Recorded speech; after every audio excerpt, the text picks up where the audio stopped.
Cette semaine, à Église en sortie, on parle du Centre dominicain d'éthique et de vie spirituelle avec le Père Thomas de Gabory. On vous présente un reportage sur la statue de la Vierge du Saguenay sur Cap Trinité et on discute du livre Aujourd'hui tu seras avec moi, prier l'Évangile de Luc avec son auteur, le Père Michel Proulx.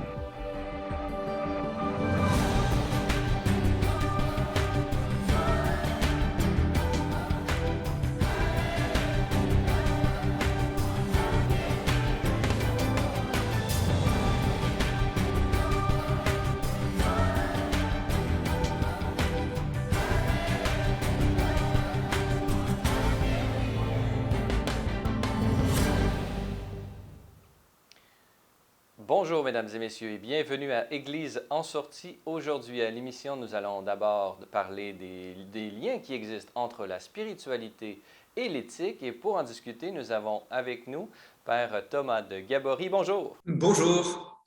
Père Thomas de Gabory, vous êtes prêtre, père religieux de cette belle congrégation de l'Ordre des Frères Prêcheurs, autrement appelé les Dominicains.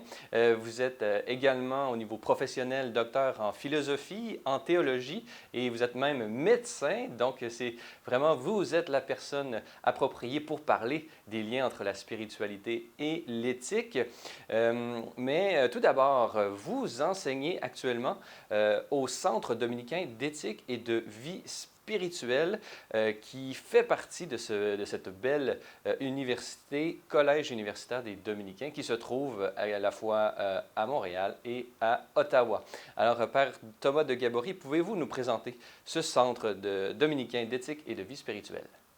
Oui, merci. Le centre, on l'appelle le CEDEV. Le CEDEV, cela signifie le Centre dominicain d'éthique et de vie spirituelle. C'est un tout nouveau centre de la faculté de théologie du collège universitaire dominicain qui a cette originalité de relier l'éthique, notamment l'éthique des soins, l'éthique médicale, l'éthique de la santé, à la théologie de la vie spirituelle, à ce qu'on appelle la spiritualité. Alors, il y a plusieurs membres. Il y a sœur Catherine Aubin, qui est dominicaine, qui est spécialiste de la théologie de la vie spirituelle. Il y a un autre professeur, Didier Canépil, grand spécialiste de bioéthique, d'éthique de la santé, notamment d'éthique de la fin de vie et l'éthique des soins en psychiatrie. Et puis moi-même, qui suis à la fois médecin et prêtre, et donc qui essaye de penser le lien entre l'éthique et la vie spirituelle. Justement, pouvez-vous nous expliciter un peu ces liens qui existent? Qu'est-ce que ça change pour l'éthique d'avoir personnellement une vie spirituelle? En fait, ça change tout parce qu'il me semble que la spiritualité, c'est la fine pointe de l'éthique.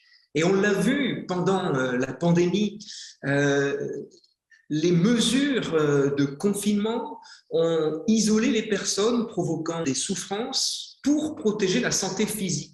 Et on s'est aperçu, même si on le savait déjà, qu'on ne peut pas réduire la personne à sa seule santé du corps. La personne humaine est un être beaucoup plus global qui ne peut pas se résumer à la seule santé du corps. Et il faut prendre en compte évidemment la santé psychologique qui a été maltraitée pendant ce confinement, mais aussi la santé spirituelle. Donc la spiritualité fait partie de l'être humain. Et donc on ne peut pas penser l'éthique si l'on ne pense pas d'abord et avant tout la partie ou la dimension spirituelle de l'être humain. Et au niveau des principes moraux qui peuvent découler particulièrement de la spiritualité chrétienne catholique, quels sont ces principes qui sont au fondement de l'éthique catholique? Je dirais en tout premier lieu, c'est ce qu'on appelle l'éthique de la vulnérabilité, c'est-à-dire la prise en compte dans notre réflexion éthique de la fragilité de toute vie humaine. Et notamment, on l'a vu pendant la pandémie, la partie de la population la plus vulnérable, c'était l'ensemble des personnes âgées. Non pas que l'âge soit une fragilité, mais l'âge est une comorbidité qui peut fragiliser une personne humaine. Donc, la vulnérabilité, la prise en compte de la fragilité humaine, c'est probablement le plus grand principe chrétien et donc évangélique que nous devons prendre en compte dans une réflexion éthique sur la vie, sur la santé. Et vous, justement, Père Thomas de Gabory, au Centre dominicain d'éthique et de vie spirituelle, vous donnez un cours spécialisé sur l'éthique en temps de pandémie. Qu'est-ce que ça change, ce temps de pandémie, dans les réflexions éthiques qui vous animent? Je donne un cours et puis je donnerai bientôt une conférence sur ce thème de l'éthique des soins en temps de pandémie. Ça sera le 9 novembre à 19h30 en ligne, une conférence sur Zoom qui est donc accessible à tous les Québécois et tous les Canadiens francophones. Alors, l'importance de l'éthique en temps de pandémie, c'est justement de ne pas suspendre la réflexion éthique en raison de l'urgence de la situation. Le risque est grand de fermer les yeux sur les enjeux éthiques lorsqu'on est pris par l'urgence et lorsqu'on est dépassé par l'affluence de malades à l'hôpital. Un tout petit exemple rapide. Dans certaines provinces du Canada, on a pensé mettre en place un protocole de triage et de priorisation, et très récemment encore en Alberta. Eh bien, si l'on ne pense pas l'éthique des soins en temps de priorisation et de triage, on risque de s'affronter à des conflits éthiques majeurs et à des décisions dramatiques de prendre en charge un patient ou de ne pas le prendre en charge, parfois en raison uniquement de son âge.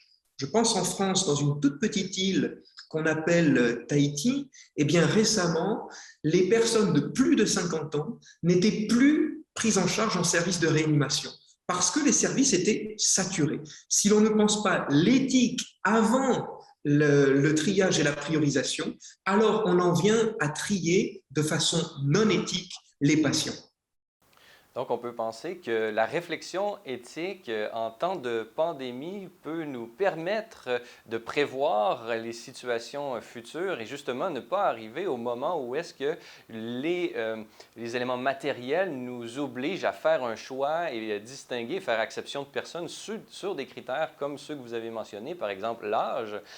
Quelles sont les différentes façons de prévoir ce genre de situation dans le futur selon vous? Eh bien, il faut penser l'éthique avant de se retrouver dans une situation d'urgence et de médecine de catastrophe.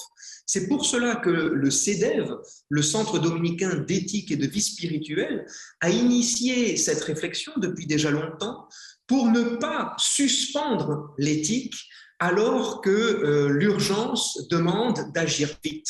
C'est le problème, c'est que quand on est dans une situation de catastrophe et d'urgence, eh bien, on n'a plus le temps de penser. Or, l'éthique et ce que propose le CEDEV, c'est une réflexion, et notamment pour les professionnels de santé, parce que, imaginez un infirmier, une infirmière, un médecin pris dans l'urgence, qui doit trier un patient sans réfléchir avant, eh bien, c'est un problème de conscience, et donc on provoque des souffrances chez les professionnels de santé qui sont déjà épuisés après plus d'une année de pandémie et de mesures d'urgence et de saturation des hôpitaux. Il faut penser à la santé psychique, spirituelle et physique des professionnels de santé, et c'est pour cela qu'il y a besoin d'une réflexion éthique. C'est ce que nous essayons de faire au CEDEV. Alors, l'avantage du CEDEV, c'est qu'il n'y a pas uniquement que des cours qui s'adressent d'abord aux étudiants. Il y a plusieurs volets d'activités, notamment des conférences en ligne accessibles à tous. Évidemment, il y a deux volets de conférences. Le premier s'adresse beaucoup aux professionnels de santé, mais pas que. C'est un cycle de conférences sur l'éthique des soins et de la santé, avec tout un programme de conférences toute l'année en ligne et gratuite. Mais il y a également un deuxième volet, un deuxième cycle de conférences qui propose des conférences sur la vie spirituelle, la théologie spirituelle, avec des interventions de plusieurs experts, notamment la sœur Catherine Aubin, que le Québec connaît, qui est dominicaine et professeure en vie spirituelle. Donc il y a énormément de propositions et qui sont accessibles à tous parce que gratuites et parce qu'en ligne. Le pape François a mentionné à plusieurs reprises à quel point cette pandémie mondiale pourrait être pour nous l'occasion de repartir en respectant des principes beaucoup plus humains, beaucoup plus respectueux de la nature à la fois extérieure et intérieure, pourrions-nous dire. Qu'est-ce que vous espérez que le Québec en particulier ou le Canada francophone puisse retirer de positif de cette expérience de pandémie? Je crois que le pape François a tout à fait raison, comme d'habitude, et je dirais que comme mon expérience de soins palliatifs et de médecin en soins palliatifs montre que penser sa mort permet de repenser sa vie. Et il n'est pas morbide de penser sa mort. Moi, je pense souvent à ma propre mort. Eh bien, le temps de pandémie que nous avons vécu ou que nous vivons encore doit nous permettre de repenser ce qu'est l'homme, ce qu'est la femme, ce qu'est l'être humain et ce qu'est le sens de la vie. Vous voyez, l'éthique et la spiritualité qui se rejoignent en une seule réflexion, c'est une réflexion du sens de la vie et du sens de l'homme. Eh bien, ce que le Québec, le Canada et le monde entier peut retrouver, c'est justement une réflexion sur ce qu'est la personne humaine et avant tout sur sa fragilité, sa vulnérabilité. Très bien. Alors, Thomas de Gabory, je rappelle que vous êtes médecin et également docteur en théologie et en philosophie, père dominicain et professeur à ce centre dominicain d'éthique et de vie spirituelle, dont les informations apparaissent et l'adresse Internet apparaît en ce moment même au bas de l'écran. Alors, père Thomas de Gabory, merci beaucoup d'avoir été avec nous. Merci, Francis.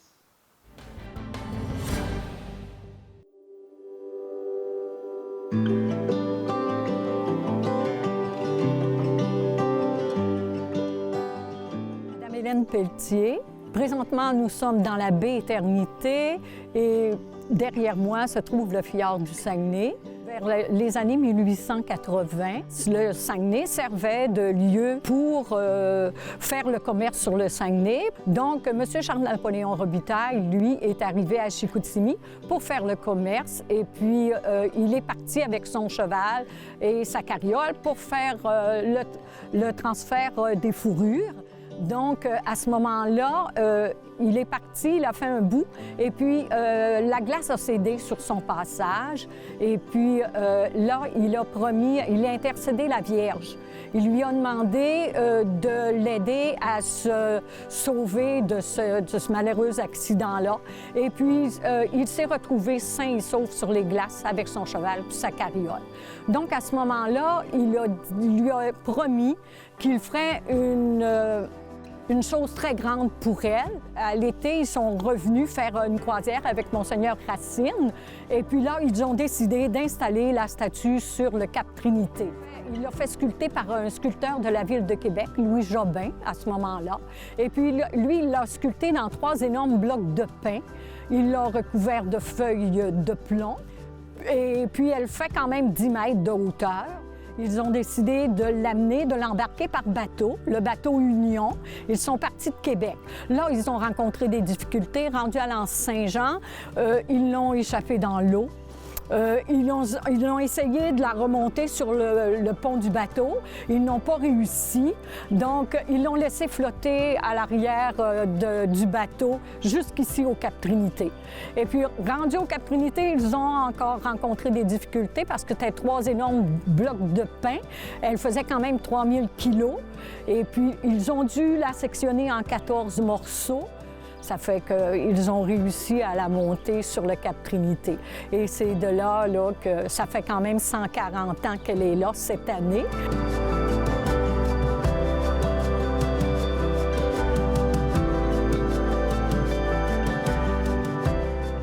Il faut vraiment aller sur le Cap Trinité pour la voir ou faire une croisière.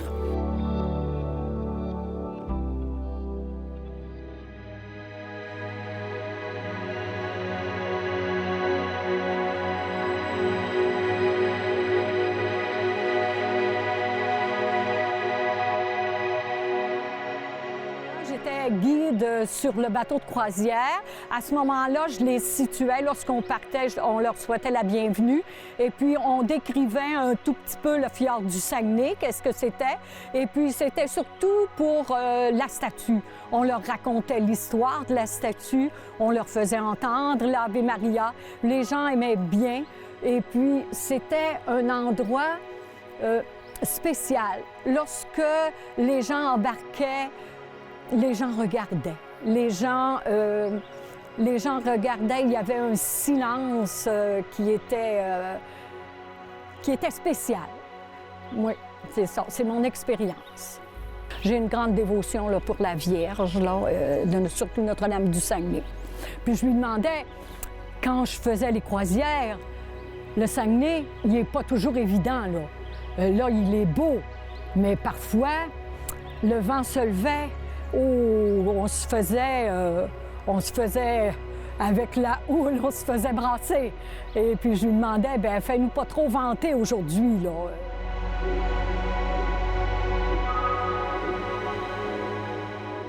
Il y a des gens qui vont la voir par bateau, il y a des gens qui font la randonnée de la statue. Et lorsqu'on rencontre les gens dans le sentier de la statue, c'est vrai que c'est abrupt, c'est vrai que ça demande un effort parce que c'est un peu plus de 1000 marches à monter.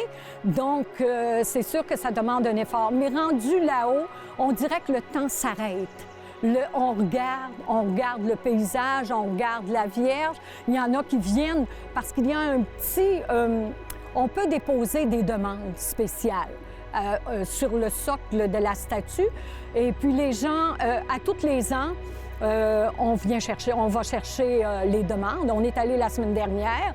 Donc, il y a plein de demandes qui se font et on rencontre les gens et puis, oh, c'est beau, c'est un beau paysage. Oh, ben moi, je suis revenue, je l'ai déjà fait en 5 ans et puis je viens pour refaire la montée. Donc, on peut faire soit la montée à la statue ou on peut le faire en croisière.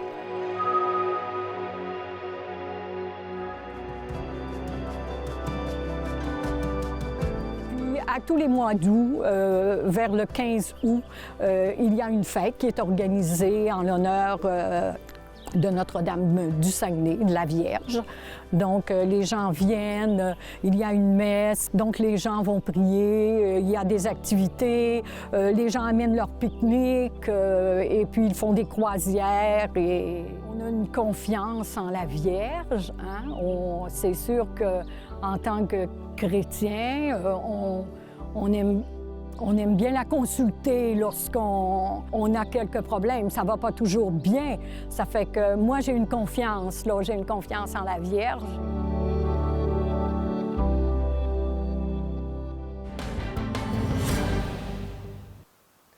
Dans cette troisième partie d'émission, nous allons parler de la parole de Dieu. Et pour en discuter, nous avons avec nous le Père Michel Proulx. Bonjour. Bonjour, Francis. Père Michel Proulx, vous êtes prêtre religieux de cet ordre des Prémontrés. Vous êtes également docteur en théologie, prieur de votre communauté et responsable de l'animation biblique au diocèse de Saint-Jean-Longueuil et également auteur de nombreux ouvrages, dont celui sur lequel j'aimerais discuter avec vous aujourd'hui. Aujourd'hui, tu seras avec moi, prier l'Évangile de Luc, publié aux éditions Mediapol. Dans ce livre, ou comme présupposé à ce livre, vous manifestez l'importance des Saintes Écritures dans la vie chrétienne et dans la vie spirituelle. Pouvez-vous nous expliciter quelles sont les raisons de la centralité des Saintes Écritures dans la vie spirituelle chrétienne? Oui, bien sûr. Vous savez, toute la vie de l'Église se bâtit, se construit sur le témoignage des Saintes Écritures, en particulier, bien sûr, du Nouveau Testament, avec le témoignage des apôtres. Et là-dedans, les évangiles occupent une place centrale, mais c'est aussi l'identité de chaque chrétienne, de chaque chrétien qui se bâtit en s'appuyant sur les Saintes Écritures. Vous savez, en particulier les évangiles, c'est notre principale source pour connaître Jésus, pour développer une relation avec lui, développer une intimité avec lui. Et Saint Jérôme, dont nous fêtions récemment la fête, nous dit que ignorer les Écritures, c'est ignorer le Christ. Alors, vous voyez à quel point c'est quelque chose de central. Puis, il y a aussi toute la liturgie. Hein, que dans la liturgie, il y a toujours une place à l'écoute des Saintes Écritures, justement pour les raisons que je viens de mentionner. Alors, c'est pourquoi je trouve ça important là, de pouvoir offrir des ouvrages du type de celui dont on parle aujourd'hui pour permettre aux personnes qui le liront de se familiariser davantage justement avec ces Saintes Écritures. Et pour se familiariser avec les Saintes Écritures, le pape François lui-même met souvent l'accent justement sur l'importance de la lecture personnelle de la Bible d'une façon que traditionnellement on nomme Lectio Divina. Alors, c'est un peu la méthode que vous employez dans cette écriture de ce livre. Aujourd'hui, tu seras avec moi. Pouvez-vous nous parler un peu de ce en quoi consiste cette Lectio Divina et pourquoi elle est-elle centrale dans la méthode même de rédaction de votre ouvrage? Oui, tout à fait. Comme vous dites, le pape François nous encourage à l'utiliser. C'est une méthode très ancienne hein, qui remonte jusque dans l'Antiquité et dans les monastères, comme celui des Prémontrés. C'est quelque chose c'est un des piliers de notre spiritualité. Alors, je dirais qu'il y a trois grandes étapes. La première, c'est la lectio, où est-ce que, dans le fond, c'est une lecture où on essaie de comprendre le texte, de comprendre ce qu'il dit. Euh, euh, et dans mon ouvrage, je l'approche en regardant un peu verset par verset ce que chacun des textes veulent dire. Et deuxième étape, c'est l'étape de la méditation. Alors, après avoir compris ce que dit le texte, c'est l'étape où est-ce qu'on se l'approprie. On essaie de se poser la question, qu'est-ce que ça veut dire pour moi? Comment est-ce que ça me rejoint? Comment ça nous rejoint aujourd'hui? Ma vie personnelle, mais aussi celle de l'Église. Et puis, après, je dirais, nous être mis à l'écoute de la parole de Dieu en la lisant, en la méditant, il y a la troisième étape qui s'appelle oratio, c'est la prière. Je dirais que c'est l'étape où nous répondons à cette parole que nous avons entendue à travers une prière. On prie en partant du texte. Alors, voyez-vous, c'est une méthode qui permet un dialogue entre le croyant et Dieu, entre la croyante et le Christ. Et c'est une des raisons pour laquelle le pape François encourage l'utilisation de cette méthode parce que François disait lorsqu'il a lancé le Dimanche de la parole en 2019, il disait « J'aimerais donc ça que l'ensemble des chrétiens deviennent plus intimes avec la parole de Dieu et qu'ils entrent en dialogue avec le Seigneur. » Alors, je dirais que le livre que je propose, c'est comme un guide pratique qui permet de s'initier à la manière de faire ça. Et je le fais avec 13 textes là, de l'Évangile de Luc. Je dirais que ça permet comme une espèce de mode d'emploi avec cet évangile-là. Avant qu'on en examine quelques-unes avec vous, si vous le permettez, pouvez-vous nous présenter d'abord l'Évangile de Luc? C'est un des 4 évangiles. Alors, pouvez-vous nous le présenter? Quelles sont les particularités? C'est un évangile écrit pour un public, je dirais, non juif. Alors, c'est bien pour nous parce que la plupart d'entre nous ne sommes pas des juifs d'origine. Et c'est un évangile qui met l'accent, entre autres, sur la miséricorde, sur la miséricorde de Dieu, la miséricorde du Christ. Il y a les fameuses paraboles de la miséricorde, comme celle du Père pardonnant, par exemple. C'est un évangile aussi qui met l'accent sur la joie. Il montre comment accueillir le Christ, comment accueillir l'Évangile, comment ça apporte de la joie, ça, dans la vie d'une personne, une joie profonde d'accueillir le salut. Aussi, l'Évangile de Luc est peut-être celui qui est le plus sympathique aux femmes. Luc nous montre comment Jésus était ouvert à donner son enseignement à des femmes, à accueillir des femmes comme disciples, au même titre que les hommes.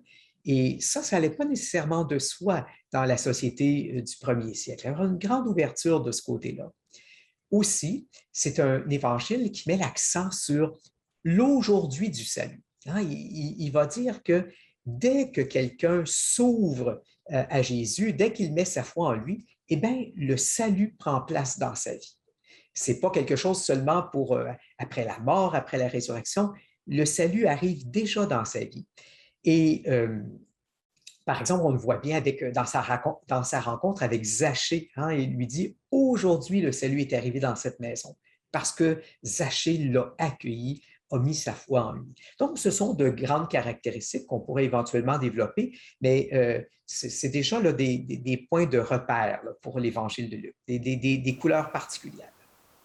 C'est également un évangile dans lequel on retrouve ces récits de l'enfance de Jésus, qui servent beaucoup à Noël et qui sont très importantes, peut-être dans la vie des familles, et c'est peut-être un évangile particulièrement adapté à la Lectio Divina familiale, disons ça comme ça. En cette année de la famille, c'est très pertinent de le souligner. J'aimerais, si vous le permettez, faire justement une mini Lectio Divina avec vous, si vous le permettez. À la page 65, vous analysez, vous présentez votre perception du récit de Luc, chapitre 13, versets 1 à 9, dans lequel on parle de l'importance de se convertir sans tarder et porter du fruit. Alors, pouvez-vous nous présenter un peu ce récit et qu'est-ce qu'il peut nous dire à nous aujourd'hui? Oui, alors, vous savez, c'est un récit où on dit que une tour était tombée sur des Galiléens, où est-ce que aussi un passage où Pilate avait tué des Juifs qui s'étaient présentés au temple. Et les gens de l'époque avaient tendance à penser, ben, ça doit être parce qu'ils ont été punis par Dieu. Ça doit être une punition que Dieu leur a faite parce qu'ils se sont adonnés au péché. Et c'est assez intéressant de voir que Luc va dire, il rapporte cette parole de Dieu, attention, est-ce que vraiment ces personnes-là étaient plus pécheresses que les autres? Puis il leur dit, si vous ne vous convertissez pas, ben, c'est ce qui pourrait vous arriver. Hein? Mais ce n'est pas dans le sens que Dieu est punisseur, mais c'est dans le sens qu'il faut se préparer à la rencontre de Dieu et que l'espace que nous avons en cette vie-ci, c'est un temps pour se préparer à la vie éternelle, pour se disposer à accueillir le Seigneur. Et on reconnaît la miséricorde propre à l'Évangile de Luc dans le fait qu'il ajoute une petite parabole au terme de ce passage où est-ce qu'on parle d'un figuier qui est planté déjà depuis quelques années et qui ne porte pas de fruits. Et ben, le propriétaire dit au jardinier, ben, il serait temps de le couper parce qu'il n'a pas porté de fruits. Et c'est intéressant parce que le jardinier dit, ben, attends encore, patiente encore, je vais bêcher autour, je vais mettre du fumier, peut-être qu'il va porter du fruit. Et à travers ça, c'est un peu Jésus qui parle de son propre ministère, un ministère où lui essaie de travailler les cœurs pour qu'il porte les fruits que Dieu en attend, les fruits de conversion. Et la limite, ben, c'est celle de la mort. Et Luc n'écarte pas cette réalité du jugement qu'il va y avoir après la mort et où chacune devra rendre compte de ce qu'il aura fait de cette vie. Très bien. Et nous invitons évidemment nos téléspectateurs à lire ce magnifique livre « Aujourd'hui, tu seras avec moi », prier l'Évangile de Luc, publié aux éditions Mediapol. Père Michel Proulx, je rappelle que vous êtes prêtre religieux et prieur de la communauté des Prémontrés, ici même au Québec, et vous êtes également responsable de l'animation biblique au diocèse de Saint-Jean-Longueuil. Alors, Père Michel Proulx, merci beaucoup d'avoir été avec nous. Merci, Francis, pour votre invitation. Voilà, c'est tout pour cette émission. J'espère que vous avez apprécié. Notez que vous retrouverez l'ensemble de nos épisodes sur notre page Internet au www.slmedia.org/fr. Sur ce, je vous souhaite une très bonne soirée à tous à notre antenne.